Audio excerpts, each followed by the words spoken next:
Did you watch any of Shayna versus Lyric Valedictorian? In the background on mute. That's the best way to do it. But it ended up a bunch more girls ran in and they had a big six-way girl fight thing going on. And then they did the final testament video. I think old Karrion Kross has done something different again with his hair. What happened to this guy? Was it just... He met a barber and they formed a very close relationship. Well, was it in NXT that we said, there might be something with this guy, and he's been the most boring and his group is, and the whole thing is, and the parts that aren't are more like. Okay, I don't know what you're doing. Has Paul Ellering ever said less? What is he being paid to do exactly? He's a very conversational fellow when you sit down with him, but you wouldn't know it because he's on TV playing the part of a mute. And when's the Iditarod start? No, I don't think he's done that since he froze his eyeball that time. What? You never heard that? I don't know if I know that story, no. Oh, goddamn it. Well, the Iditarod, and you may even have to Google this now, but the Iditarod, to make sure I got all the details, for the uninitiated, the Iditarod is some kind of goddamn endurance race that people would undergo up in, was it Alaska or the Antarctic, some cold fucking place where they do a dog sled race and then some other kind of activity. Have I given you enough time to look it up? The Iditarod Trail Sled Dog Race, more commonly known as the Iditarod, is an annual long-distance sled dog race held in Alaska in early March. There's the answer. It travels from Anchorage to Nome.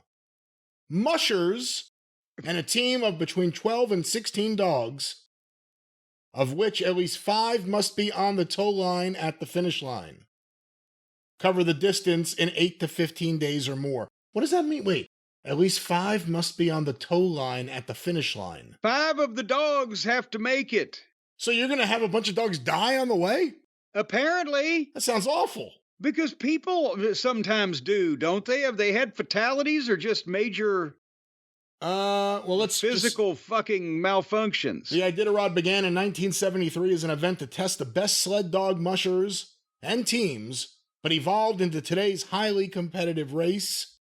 Let me scroll down, see if there's a section on Wikipedia on death, restart, injuries, last dash, organs shutting down, dogs, criticism. Animal protection activists say that the Iditarod is not a commemoration of the 1925 serum delivery, and that the race was originally called the Iditarod Trail Sepala Memorial Race in honor... I don't know what the fuck's happening here. Well, they started this thing because apparently this was the way that they long ago, in whatever year you just described, they were able to get some type of medical fucking serum across the goddamn frozen areas of wherever the fuck. Well, would you like to hear some of the winners? Sure, go ahead. Would you like to hear the musher or the lead dog? Well, I give the credit to the dog, but I'll take the musher too for comparison. In 1973, the first time, Dick Wilmarth and Hotfoot. Which was the dog? That was the dog. That was the dog. The next year was Carl Huntington and Nugget. Emmett Peters in 75 with Nugget and Digger. So two lead dogs. Gerald Riley, representing the USA the next year, with Puppy and Sugar, followed by Rick Swenson with Andy and Old Buddy. Wait a Dick Mackey. Can you imagine? Wait, hold on. Puppy and Sugar pulling a dog sled? Frozen Puppy, Frozen Sugar. Dick Mackey in 78 with Skipper and Shrew, followed in 79 by Andy and Old Buddy. Once again, wow, 2-time winners, Andy and Old Buddy with Rick Swenson. 1980, Joe May had Wilbur and Cora Gray. In 81, Rick Swenson's back. This time, he does not have Andy and Old Buddy. He's got Andy and Slick. And in 82, he wins once again with Andy and Rex Burkhead. Followed by Rick Mackey's reappearance with, oh no, that was a different Mackey before. There's a new Mackey, an all-new Mackey in town with Preacher and Jody. Followed by Dean Osmar with Red and Bullet.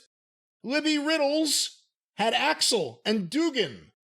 Followed by Susan Butcher, a woman who won this, with Granite and Maddie. They were return winners in 87, and 88, she won again. Maddie must have died. It's Granite and Tolstoy. Oh. Followed by Rambo and Furlan. And wait a minute, this woman won twice. I'd hate to fucking meet times. this woman in 3 times. I'd hate to meet her in a light alley. Well, actually, in 1989, Joe Runyon won with Rambo and Furlan the Husky, but Susan Butcher... wait a minute. Don't just gloss over that. Furlan the Husky? Furlan the Husky. Do you think she was sued by the estate of Furlan Husky? Well, Susan Butcher was back the next year in 1990. Granite and Tolstoy no longer there. She had Sluggo and Lightning. Rick Swenson's back in 91 with Goose, followed by Martin Busser with Tyrone and D2. Tyrone and D2? I thought that was a rap group. Jeff King in 93 showed up with Herbie and Kitty, followed by the return of Martin Busser with D2 and Dave. Hey, wait, Dave replaced Tyrone? Dave replaced Tyrone. We remember Tyrone here today. In 95, we had Vic and Elmer with Doug Swingley. And then the next year, Jeff King with Jake and Booster, followed by Martin Booster's back with Blondie and Fearless. Jeff King had Red and Jenna, followed by Doug Swingley with Stormy, Cola, and Elmer. He was back again the next year with just Stormy and Cola. Elmer is gone. And he was back the next year with just Stormy and a new dog, Peppy. Martin Booster's back with Bronson, followed by Robert Sorley and Tip. Mitch Seavey in 2004 with Tread, followed by Robert Sorley once again with Socks and Blue. Jeff King with Salem and Bronte, followed by a run of dominance from Lance Mackey, Larry and Lippy, followed by Larry and Hobo, followed by Larry and Maple, and then Maple.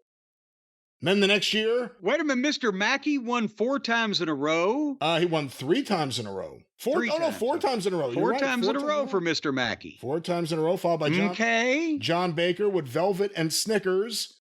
Dallas Seavey as Guinness and Diesel, followed by Mitch Seavey. I don't know if there's a relation. I'm going to guess there is. With Tanner and Taurus. Dallas is back the next year with Beetle and Reef. And then again the next year with Reef and Hero. And then again the next year with Reef and Tide. Followed by Mitch Seavey with Pilot and Crisp. Joar Leifstedt Ulsham. Oh, come on! Was there the next year with Russerfin and Olive. Russerfin and Olive. Followed by Peter Kaiser with Marrow and Lucy. Thomas Warner with K2 and Bark. Dallas Seavey's back with North and Gamble. In 2022, Brett Sass, Morello, and Slater, followed by Ryan Reddington with Ghost and Sven. And finally, this past year, Dallas Seavey once again with Sebastian and Arrow in 9 days, 2 hours, 16 minutes, and 8 seconds. Who are these Seavies? They're just, is this the same 4 people trying to vie for the top spot every year? I just clicked Dallas Seavey, the most recent winner. Seavey's grandfather, Dan Seavey, competed in the first 2 Iditarod sled races, as well as 97 and 2012. Geez, that's a big jump. His father also competed in multiple Iditarods, so he's a legacy. Yeah, there's something in that family. Bet they're fun at fucking holidays. No Paul Ellering. Oh, but, Paul didn't win. I never said he won. You said so you're calling him a loser. I see what's going on. No, I'm saying he came in after first. But what I'm saying is that while he was doing this, and obviously Paul is now 70, I guess, or thereabouts. So this was 25, 30. I can't remember what year it was. Many years ago. besides being a bodybuilder at one time, and besides being a power lifter, and besides he's a very driven individual, and he's from Minnesota, so he's Minnesota, as Arn would say, so he's used to the chilly weather. He started doing the fucking dog sled racing and did the Iditarod. And during the race, his eyeball froze. That's actually just what happened. Because your eyeball has a lot of liquid, it's a lot of moisture, right? And it was so fucking cold, and he's racing the dog, and whatever they're doing, they're running across the fucking fjord or whatever the fuck goes on in the goddamn Arctic. And his eyeball froze, and they somehow had to treat him for a frozen eyeball so he didn't go blind. It doesn't sound like a goddamn... Did he have a frozen tongue and go mute? He hasn't said a word in WWE. Well, no, they've thawed him out since then. That's why it's so perplexing that, maybe the cat got his tongue.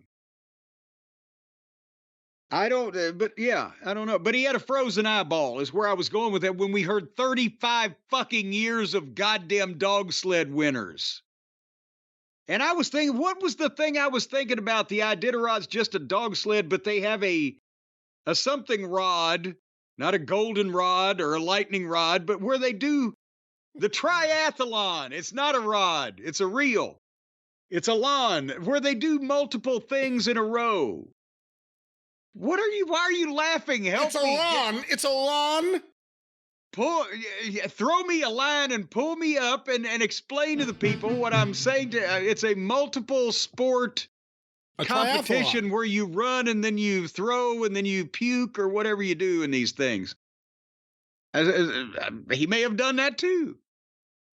Well, the point is, no matter what he's done in the past, I mean, at this point, maybe Final Testament will be more effective if they all wore Zubaz. I don't know. But is any of this working? And no. What is he doing there? He used to manage Occam and Razor when they were employed a few years ago. When they came back, he came back. All right. Some continuity. Now he's with Kross and Scarlett. Scarlett doesn't say a word. Kross does all the talking for everyone. Ellering's just an old guy making mean faces.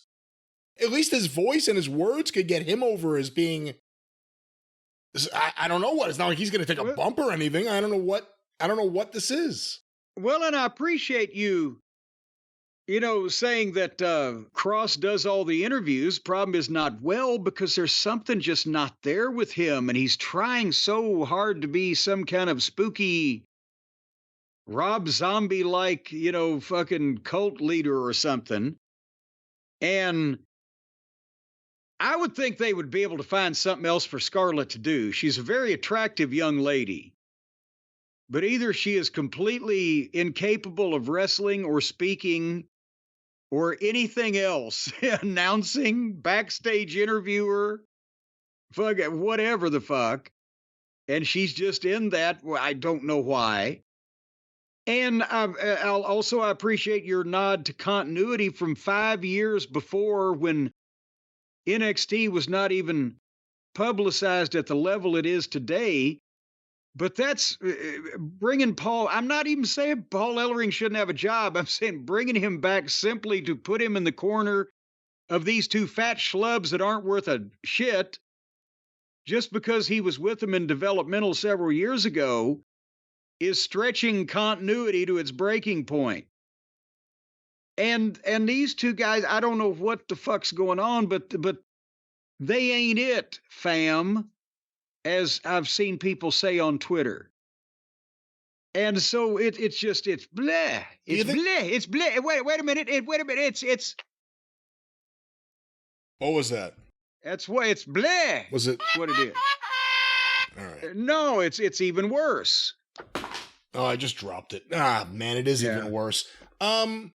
Between this, the Bray Wyatt stuff, House of Black. Remember AEW had like another Wyatt family ripoff, like a guy with dreads and like a wacky inpatient, whatever the fuck they were. Oh yeah, where did they go? They're probably on Collision or Ring of Honor or one of the shows that no one watches. No, you don't even. Vinny and Dutch. That's their name. Yeah. You don't even see those names anymore. What were they? Were the Rejuvenated? What, they had a name though. What were they? The Repopulated, the Repeal, the Repeal, the Replete, Repeal, Replenish, the Replete. Well, the point is, what did they get sentenced somewhere? I don't know, but do you think, and who knows what the fuck is going on in like a TNA or MLW or NWA, but you know, there aren't too many bookers with like a backbone or or good instincts, it seems like at times. Do you think the idea that do you think these spooky gimmicks are kind of done because they've been overdone for a long time? You know, they've been going back many years, but there's never been the amount of them on national TV. There's never been the amount of people who need smoke on national TV than there is right now. There may have been the amount of people that were using smoke. That's a different story. But not ones that need it in their presentation. Yeah, and I mean, and Vinny and Dutch, to be fair, they were just kind of weird fellows and not really in any supernatural vein. But with the Wyatts and the House of Black, because the Bohemian Rhapsody entrance and the fucking, teleportation and the constant darkened rooms. And then you have, this fine group, the Final Testament. It's like everybody's vying to be, the Omen Part 10, the Final Test, the Omen Part 11, the fucking. So and most of the time, I know the people love the Wyatt deal and Bray Wyatt, who was the innovator of it, originator, whatever. But a lot of this other stuff is just people fucking doing promos in dark rooms, isn't it? It doesn't have any kind of level of. Where is the House of Black? What is the girl's name that was with the House of Black? Julia Hart. Julia Hart. That we said, boy, get her away from the House of Black because she looks like something. Where'd she go? They got her away from the House of Black and they got her off TV. No, I think she got hurt. Didn't she get injured? Oh, good Lord. I think she got hurt. Not just hurt feelings from being in the House of Black, but that's the point. If you're like Malachi Black and you're sitting there conceiving of the House of Black, you're coming up with this idea. Don't you look around and say, there's too much other shit. We got to shift. Maybe we should be like international kickboxers who are weird or something. I don't know. Well, no, because a lot of people say, but we'll do it right. Yeah. And then they proceed to do it wrong in a different way. Remember, that was the rumor too when Judgment Day first started, that Adam Copeland, the Edge at the time, the reason they removed him from the group was it was going to go supernatural and he didn't want anything to do with it. And then they never did. They just replaced him with Finn Balor and got him out of the group. It never changed at all. And then he goes to the home of the supernatural over there.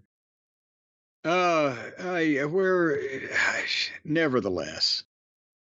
Would you like to move on to the 9 o'clock hour? Absolutely. There's no reason why we just went as long as we did about Final Testament, but it was fun. Well, it was mostly about the Iditarod, so it worked. Well, we learned something.